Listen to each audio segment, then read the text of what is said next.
Hello friends, good morning to all of you. Welcome back to my YouTube channel Priyanka biology. So आज का topic है हमारा non metals. इसके पहले metals means धातुओं पे डिस्कस कर चुके हैं और लगभग टॉपिक मेटल्स पे कंप्लीट हो गया। थोड़ा बहुत जो बचा हुआ यूजेस हैं वो भी बाद में बता दिया जाएगा। तो आज हम नॉन मेटल्स पे डिस्कस करेंगे। तो क्या करेंगे नॉन मेटल पे। तो टॉपिक को स्टार्ट करते हैं। नॉन मेटल्स क्या होते हैं। तो टोटल नॉन मेटल्स आपके पीरियोडिक टेबल्स में कितने एलिमेंट्स हैं। कितने एलिमेंट्स टोटल 118 हैं, जिसमें से 91 मेटल्स होते हैं और 22 नॉन मेटल्स होते हैं। तो 22 क्या है, धातुएं हैं। इसमें क्या है, सॉरी अधातुएं हैं, नॉन मेटल्स हैं। क्या है, अधातुएं हैं। 22 क्या है, नॉन मेटल्स है। नॉन मेटल्स 22 नॉन मेटल्स हैं। अधातुएं क्या होती है, ये ऊष्मा की कुचालक होती हैं। आपको धातुओं में मेटल्स में बताया गया है कि good conductors of the electricity and heat. Good conductor होती हैं इलेक्ट्रिसिटी और हीट की। और नॉन मेटल्स क्या होती है, bad conductors of the electricity. ये क्या होती है, बैड कंडक्टर यानी कि ऊष्मा की सुचालक होती हैं। ऊष्मा की सुचालक होती हैं, सुचालक होती हैं, ऊष्मा की सुचालक होती हैं। मेनली अधातुएं क्या होती हैं, ठोस होती हैं, मुलायम होती हैं, ये भंगुर होती हैं, तोड़ने पर इसको पीटने पे पाउडर जैसा हो जाता है। वहीं पे मेटल्स में क्या हम बताए थे कि मेटल्स पीटने पे क्या होता है, साउंड प्रोड्यूस करती है। क्या करती है, साउंड प्रोड्यूस करती है। और वो ठोस होते हैं, पीटने पे एक आवाज रहती है। और यहाँ पे क्या होते हैं, ये ठोस होते हैं बट मुलायम होते हैं, पीटने में पाउडर जैसे हो जाते हैं। तो टोटल अगर आपसे नंबर पूछे जाए तो नंबर कितने होते हैं नॉन मेटल्स के, 22 होते हैं। 22 होते हैं नॉन मेटल्स में। कौन कौन से होते हैं, कार्बन हो गया, कौन सा सिंबल बता देंगे आप जाने, carbon, carbon, oxygen, non metals, phosphorus, phosphorus, phosphorus, sulphur. देखो नॉन मेटल्स क्या होते हैं, कुछ धातु, कुछ ठोस होते हैं, कुछ द्रव होती हैं, कुछ गैसें होती हैं। ये 3 स्टेट में पाए जाते हैं। हाइड्रोजन, हाइड्रोजन भी क्या है, ये नॉन मेटल्स होता है। हाइड्रोजन हो गया, ब्रोमीन, ब्रोमीन पे भी बताते हैं, bromine, oxygen, nitrogen, chlorine, silicon,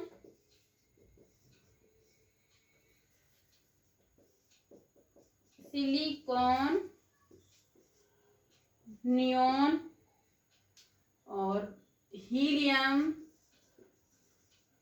etcetera. तो कुछ ये इंपॉर्टेंट है, जिसे सल्फर बहुत पूछा जाता है। हाँ, तो ये नॉन मेटल्स हो गया। अब नॉन मेटल्स की क्या होती है, 3 स्टेजेस होती हैं। जैसे कि आपको वहां पे बताया गया था कि मेटल्स क्या होते हैं, सॉलिड होते हैं। बट मेटल्स में एक मेटल्स होता है जो रूम टेम्परेचर पे लिक्विड स्टेट पे पाया जाता है। यहाँ पे अधातुओं में ब्रोमीन, ब्रोमीन एक ऐसा अधातु है जो ये लिक्विड स्टेट में पाया जाता है, द्रव अवस्था में पाया जाता है। किसमें पाया जाता है, द्रव अवस्था में पाया जाता है, रूम टेम्परेचर पे पाया जाता है। तो आपसे पूछा जाए कि अधातु में कौन सी अधातु है जो कि द्रव अवस्था में पाई जाती है, लिक्विड स्टेट में प्रेजेंट होती है। तो ब्रोमीन, ब्रोमीन क्या होती है, लिक्विड स्टेट में प्रेजेंट होती है। बाकी हाइड्रोजन क्या है, गैस है, ऑक्सीजन गैस है, नाइट्रोजन गैस है, ये सारी क्या है, गैसें होती हैं। और ये ठोस होते हैं, ये ऊष्मा के कुचालक होते हैं, इतना आप जान गए। लेकिन बट कुछ एक्सेप्शनल होते हैं। तो क्या केमिस्ट्री में एक्सेप्शनल होता है, अपवाद होते हैं। तो अपवाद में क्या है, कार्बन, कार्बन के 2 अपरूप हैं। कार्बन के 2 अपरूप हैं। कौन कौन से अपरूप हैं कार्बन के अपरूप, कौन कौन से, एक हो गया आपका ग्रेफाइट, ग्रेफाइट हो गया। और सेकेंड हो गया आपका हीरा मीन्स डायमंड हो गया। इस पे एक चैप्टर डायमंड और ग्रेफाइट पे डिस्कस कर चुके हैं डीप पे। इसके बारे में इसके जो करेक्टर होते हैं वो सारा आपको डीप में बता चुके हैं। जो चैप्टर था उसमें डायमंड है और ग्रेफाइट्स का है। उसमें एथिलीन एल्कोहल कुछ चैप्टर याद नहीं आ रहा, उसमें सारा डिस्कस कर चुके हैं। बस यहाँ पे कुछ चीजें जो इम्पोर्टेंट आपको जाननी है। ग्रेफाइट क्या होता है? तो कार्बन के 2 अप्रूफ होते हैं, सबसे पहले पूछा जाता है, तो आपको पता होना चाहिए। एक ग्रेफाइट है, दूसरा हीरा है। तो जो कार्बन के 2 अप्रूफ होते हैं, इसमें ग्रेफाइट क्या होता है? ये ऊष्मा का गुड कंडक्टर्स यानी ऊष्मा का सुचालक होता है। ये good conductors of the electricity होता है। ये एक अपवाद है। देखो आपको बीच वक्त बताया गया कि अधातुएं क्या होती हैं, मेनली जो ऊष्मा की कुचालक होती है। यहाँ पे हमने सुचालक लिख दिया है, सॉरी कुचालक होती है ना, बैड कंडक्टर्स होती हैं।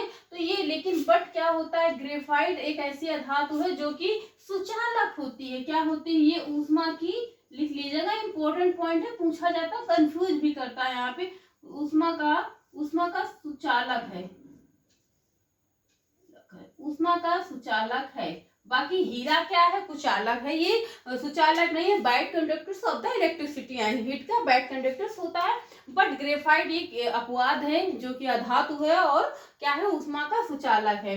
ये ग्रेफाइट्स की क्या होते हैं? देखो आपने पेंसिल देखा होगा, तो उसमें जो पतली सी पिन पड़ी रहती है, एक रॉड होती है, रॉड जैसे, वो क्या होती है? ग्रेफाइट्स होती है। ये बहुत मजबूत नहीं होता है, इसके अगर आपने कोई वेटेज चीजें रख दिया तो टूट जाती है। बहुत सॉफ्ट होती है, ठोस तो होती है लेकिन बहुत मजबूत नहीं होती। ग्रेफाइट की खोज किसने की थी? अलेक्जेंडर फ्लेमिंग ने की थी।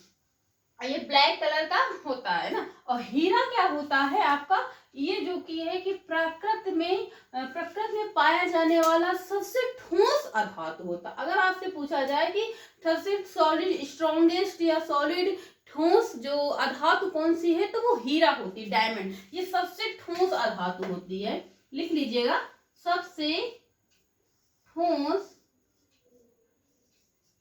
अधातु होती है। यह नॉन मेटल्स है, स्ट्रॉन्गेस्ट है, एकदम स्ट्रॉन्ग होता है। तो हीरा क्या है? आपसे पूछा भी जाता है प्रकृति में पाया जाने वाला सबसे ठोस अधातु कौन सी है, तो हीरा है। और ग्रेफाइट क्या है? ये भी एक कार्बन के 2 अप्रूव है। सबसे पहले क्वेश्चन कैसे पूछा जाएगा? कार्बन के 2 अप्रूव कौन से? ग्रेफाइट और हीरा है। इसमें से अपवाद में क्या है? ग्रेफाइट क्या है? एक अधातु, बट ये ऊष्मा का सुचालक होता है। बाकी अधातुएं क्या होती हैं? ऊष्मा की कुचालक होती हैं। हीरा क्या है? ये प्रकृति में पाया जाना, नेचर में पाया जाने वाला सबसे जो कि ठोस अधातु होता है। ये कुचालक होता है, ये ना कि सुचालक होता है। तो इतना आप नोट कर सकते हैं, आगे फिर हम डिस्कस करते हैं।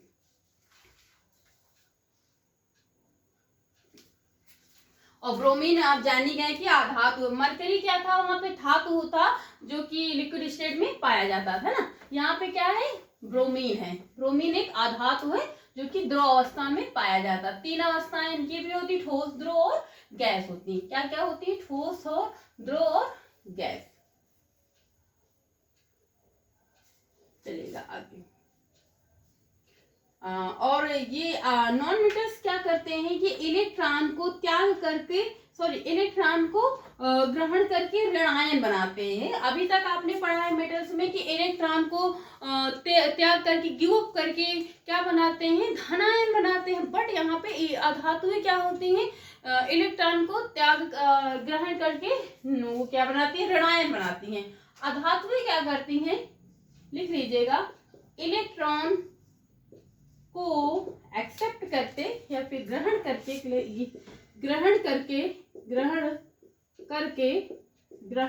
इलेक्ट्रॉन को ग्रहण करके ऋण आयन बनाते हैं OH निगेटिव ऋण आयन ना। बट फिर एक्सेप्शनल है। आप कहेंगे मैम कितने एक्सेप्शनल है? क्योंकि केमिस्ट्री में कई अपवाद होते हैं। तो यहाँ पर भी क्या है? एक हाइड्रोजन आपने पढ़ा अभी कि हाइड्रोजन ये क्या है? अधातु होता है। आपने भी अभी तक पढ़ा या नहीं पढ़ा? अभी हम पढ़ाएंगे।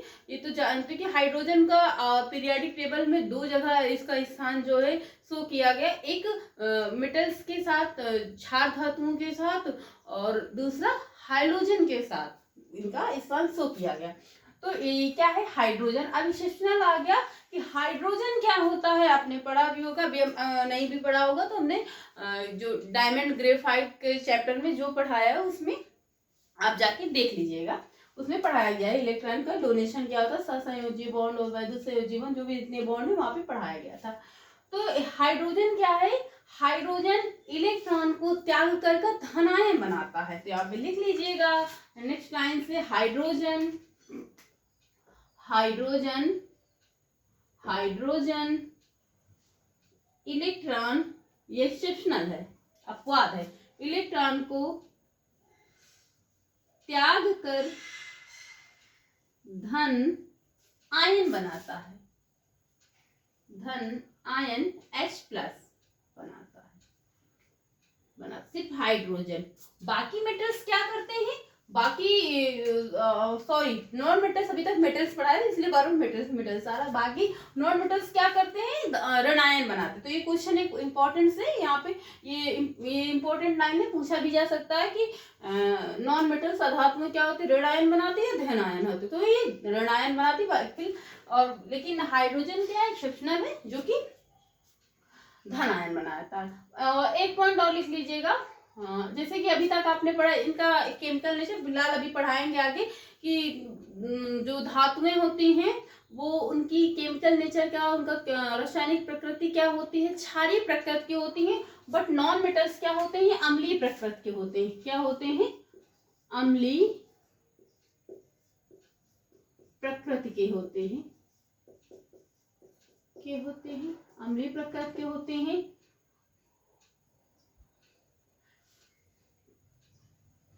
ये क्या होते हैं, इनकी प्रकृति क्या होती है, अम्लीय होती है। क्या होती है, अम्लीय प्रकृति होती है। और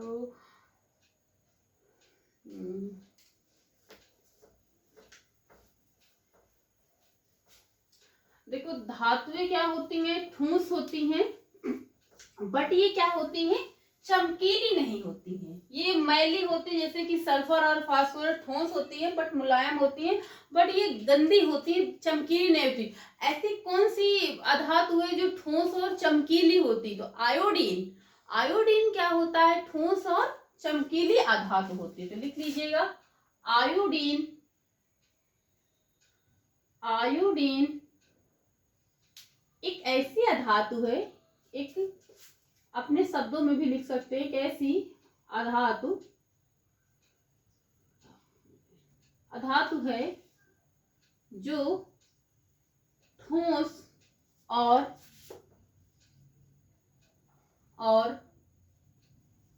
चमकदार होती है, ठोस और चमकदार होती है। आयोडीन क्या होती है, ठोस और चमकदार होती है। और सल्फर और फास्फोरस क्या होते हैं, ये मैले होते हैं, ये ठोस होते हैं बट मैले होते हैं। देखिएगा एक और क्वेश्चन लीजिए, सल्फर कहाँ कहाँ पर पाया जाता है, सल्फर, सल्फर जो कि बालों में पाया जाता है, आपके बाल में, प्याज में, ये क्वेश्चन बहुत पूछा है, प्याज, लहसुन, ऑनियन और गार्लिक में, लहसुन, गार्लिक बोलते हैं, लहसुन और ऊन में, ऊन में पाया जाता है। लिख लीजिएगा पाया जाता है। तो सल्फर बाल, प्याज, लहसुन, ऊन में पाया जाता है, नोट कर लीजिएगा।